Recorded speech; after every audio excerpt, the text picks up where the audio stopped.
Guys, here we are back for this hole again. Another look at the Maple Bay. I'm just going to give you kind of an alternate approach. Keep in mind, if you get a headwind, I'm probably going to look over here and just do something along the lines of this. So you will need to at least keep that in mind.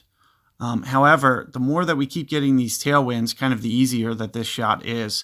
Here you can see with a 9.9 wind, we're going to have more than enough to kind of clear this bunker. I expect it to kind of land at least 5 rings down. So I'm thinking, somewhere in the neighborhood. I'm not going to really add much here at all. I'm just going to let kind of the natural wind effect just kind of bring this ball down towards that bunker and just try to nestle it up in this fairway. You can see the great ball kind of leaned me over on the left. Yeah, but having all that side spin, you can see makes my job there just a little bit easier.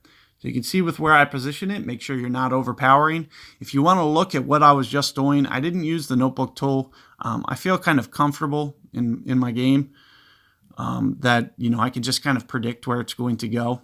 And you can see somewhere around 6 rings. You can see with where my opponent was, it's just going to land kind of right in front of the bunker somewhere. You can see it's very, very flat. You probably won't want elevation for this hole whatsoever.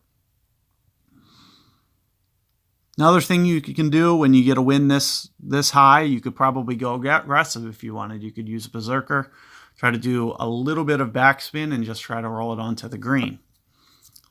However, I don't really want to cover that shot, but just keep in mind that it's probably going to be possible.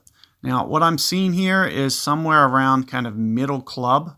So even using mid number here might be a good idea. However, I need to consider the fact that I need to do probably some sort of overplay. So you'll probably see me go just a little bit deep, have my ball guide kind of offset. You can see that I'm kind of 1 grid over because of wind effect. That's going to kind of pull it back towards the hole. I'm also going to kind of overplay. You're going to see me play a little bit closer to 5 rings because all that wind effect, that's going to end up leaning. I don't think it's going to stay on the, well, maybe it is. So it looks like almost somewhere around, with the amount of offset that I was doing, somewhere around 4 rings was about perfect. I went about 5. I was trying to, you always have to be thinking overplay, like how much is that going to affect? So I was kind of doing offset plus 10%. So keep in mind on these side wind situations, I'm using like a 20% overplay if I was just putting the ball guide on the hole. You have to consider that with the short iron and with the wedge, that they're just going to play a ridiculous amount of wind effect. Almost everybody is going to underplay this, almost everybody. So what you need to do is just kind of, figure out, on your own terms, how to play that secondary wind effect, because it's so substantial with wedge and short iron. It's the most substantial that I've seen of the clubs is the wedges and the short iron.